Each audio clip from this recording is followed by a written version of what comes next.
Welcome to Momentum Academy. 10th class Maharashtra Board Maths 2 Chapter 6 Trigonometry. Problem set 6. Problem number 6. Application है theoretical problem मतलब word problem म्हणतो त्याला. Word problem. तर आपल्याला पहिले question समजणं बहुत आवश्यक आहे. कारण क्वेश्चन समजणं म्हणजे अर्ध उत्तर आहे ना. कारण तेव्हाच विचार सत्र आपल्या दिमागामध्ये ब्रेनमध्ये चालू होईल का क्वेश्चन्समध्ये काय म्हटलं आहे आणि त्या क्वेश्चन्सनुसार आपल्याला कसं कसं मांडणी करावं लागेल, स्टेप कशा मांडावं लागेल. तर क्वेश्चन्समध्ये काय म्हटलं आहे, a boy standing at a distance of 48 meters from a building, observe the top of the building and make आपण तुम्ही डबल घेतला असेल एकच मिनिट या ठिकाणी and make an angle of elevation of 30 degree. Find the height of the building. तर एक जो बॉय आहे तो 48 मीटर अंतरावर बिल्डिंग पासून निरीक्षण करत आहे, ऑब्झर्व करत आहे. बिल्डिंगचा जो टॉप आहे त्याला म्हणजे हा बॉय, बॉयचा बिल्डिंग पासूनचा अंतर,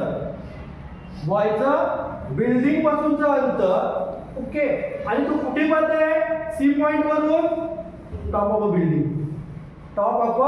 building and make an angle of elevation of 30 degree. तर तिथे अँगल ऑफ एलिव्हेशन झालं, अँगल ऑफ एलिव्हेशन, कारण लाईन ऑफ विजन हे आहे. तर वर जो अँगल होत असतो त्याला आपण अँगल ऑफ एलिव्हेशन म्हणतो आणि त्याला काय म्हणतो, अँगल ऑफ डिप्रेशन म्हणतो. का म्हणतो, अँगल ऑफ डिप्रेशन.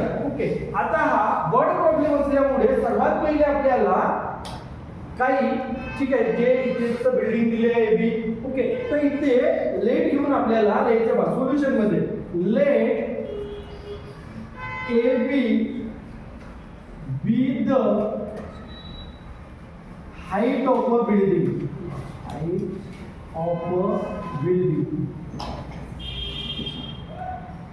and काय घ्यायचं, ही बिल्डिंगची हाईट घेतली, त्या बिल्डिंगची हाईट लेट समजा, let A B the height of the building and point C B the distance of the boy from the building. Point C. आता इथं आपण पॉइंट घेतला. तिथे काय घ्यायला पाहिजे आपल्याला, पॉइंट सी. काय घ्यायला पाहिजे आपल्याला, point let AB be the height of the building and point C be the distance of the boy from the building. आता हे घेतल्यानंतर आपल्याला गिवन मध्ये काय काय दिलं, आपल्याला गिवन मध्ये काय दिलं, इथे आपल्याला BC ची व्हॅल्यू दिली आहे. किती दिली आहे, 48 मीटर. आपल्याला फाइंड काय करायचं आहे, height. AB is equal to question mark. त्यांनी काय म्हटलं, इथे अँगल ऑफ एलिव्हेशन झालं. सो अँगल ऑफ एलिव्हेशन,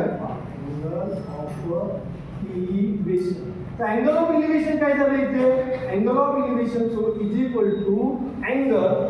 आता त्या अँगल ऑफ एलिव्हेशन जर घेतो म्हटलं आपण, इथे काय होईल, ACB.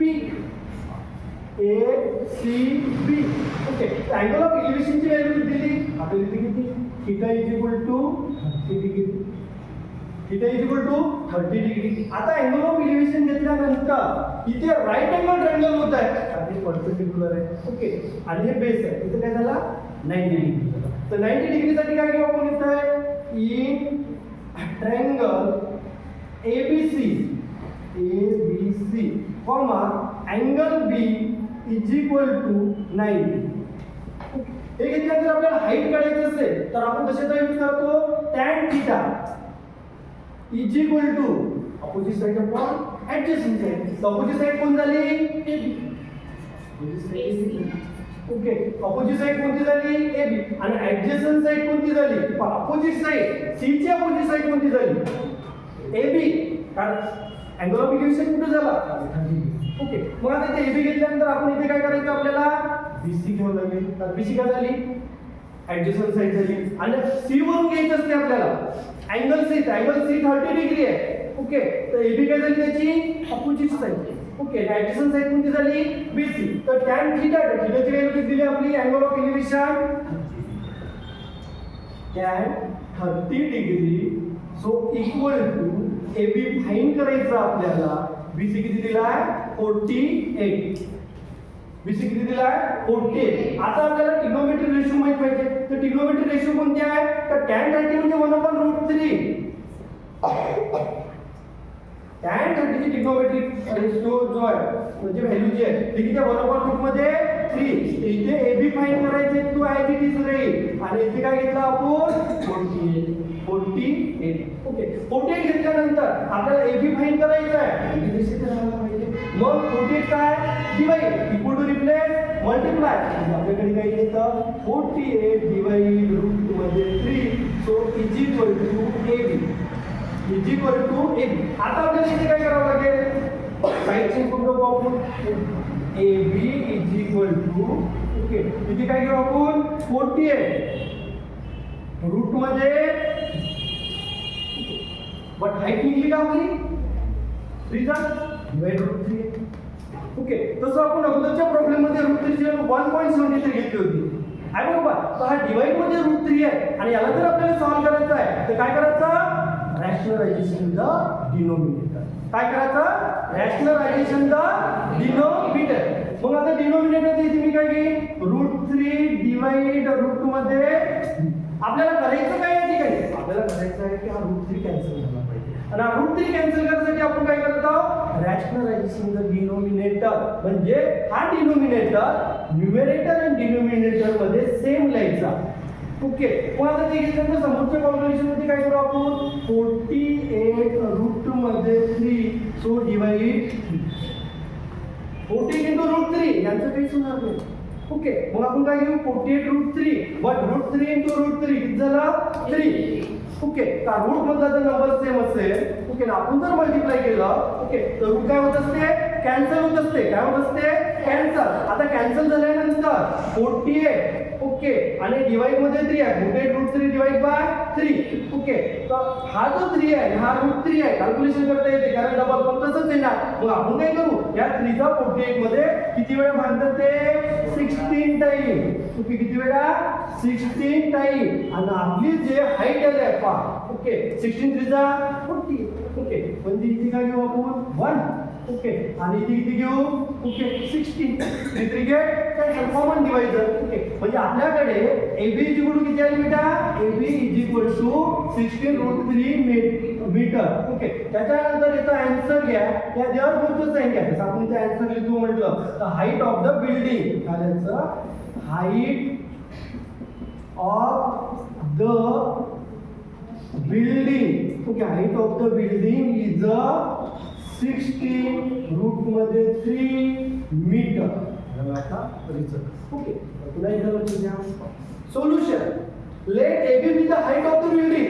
म्हणजे AB काय करत आहे? हाईट ऑफ द बिल्डिंग दाखवत आहे. रिप्रेझेंट बी घेऊ शकतो आपण त्या ठिकाणी. Okay, let AB be the height of the building and point C be the distance of the boy from the building. Building पासून बॉयचं जे अंतर आहे ते कोणत्या पॉइंट दाखवलं आहे? C पॉइंट दाखवलं आहे. आपल्याला गिवन काय? क्वेश्चन वाचल्यानंतर आपल्याला काय समजलं पाहिजे? गिवन. ओके, का BC is equal to 48 meter आहे. फाइंड काय करायचं आहे? AB is equal to question mark म्हणजे आपल्याला फाइंड करायची आहे हाईट बिल्डिंगची आणि अँगल दिला थीटा डिनोटेड. ओके, थीटाला आपण अँगल डिनोटेड करतो. So is equal to 30 degree. Okay, मग आता क्वेश्चन मध्ये पुन्हा काय दिलं आपल्याला? Angle of elevation. So is equal to angle ACB. Angle of elevation ची व्हॅल्यू किती दिली आहे? Theta is equal to 30 degree. Okay, मग इन ट्रायंगल ABC काय घ्यायचं आहे? इन triangle ABC comma angle B is equal to 90 degree. Okay, हे हाईट झाली आणि हा बेस झाला आणि ते काय होते? 90 डिग्री. आणि 90 डिग्री कशासाठी घेतो? आपल्याला हायपोटेन्यूज समजते. म्हणजे 90 डिग्रीच्या समोरील बाजू कोणती राहते? हायपोटेन्यूज राहते. तर मग मी tan theta is equal to AB/BC. तर tan थीटा काय घेतला? आपल्याला हाईट फाइंड करायची आहे. का फाइंड करायची आहे? हाईट. तर tan theta is equal to AB/BC. So थीटाची व्हॅल्यू किती आहे बेटा? 30 डिग्री. कुठे केली आपण इक्वल टू AB ची व्हॅल्यू फाइंड करायची आहे ओके आणि BC ची व्हॅल्यू किती आहे 48 tan 30 ची ट्रिग्नोमेट्रिक रेशो आहे 1/रूट मध्ये 3 so is equal to AB upon 48 मग 48 कशामध्ये आहे divide equal to replace multiply AB okay तो 48 upon root 3 so is equal to AB okay पण हे परिपूर्ण व्हॅल्यू झाली का आन्सर झालाय का आपलं नाही मग काय करायचं साइड चेंज करून टाकायचं पहा AB is equal to 48 upon root 3 तुम्हाला काय म्हणलं रूट 3 आपल्याला नको आहे आलं लक्षात ओके तर मग मी काय केलं इथं इथे लिहू शकतो तुम्ही डॉट डॉट करून रॅशनलायझेशन द डिनोमिनेटर हा रूट 3 मल्टिप्लाय डिवाइड इथे मल्टिप्लायचं साइन घ्यायचं मल्टिप्लाय डिवाइड मध्ये रूट 3 डिवाइड रूट 3 लिहायचं त्याच्यानंतर 48 into root 3 48 into root 3 48 root 3 त्याच्यानंतर रूट 3 into रूट 3 ओके का रूट मध्ये संख्या तर सेम असेल आणि मल्टिप्लाय जर केलं तर रूट काय होते कॅन्सल आणि रूट मधला नंबर वन टाइम द्यायचा असतो ओके ते घेतल्यानंतर आपण काय केलं तर 3 चा 48 मध्ये किती टाइम भाग जाते 16 टाइम भाग जाते पहा 3 चा 48 मध्ये किती टाइम भाग जाते 16 टाइम म्हणजे 3 1 जा 3 ओके आणि 16 चा 48 कॉमन डिवाइडर कोण झाला 3 3 3 get cancel so AB is equal to 16 root मध्ये 3 metre so answer height of the building is the 16 root 3 metre लिहून घ्या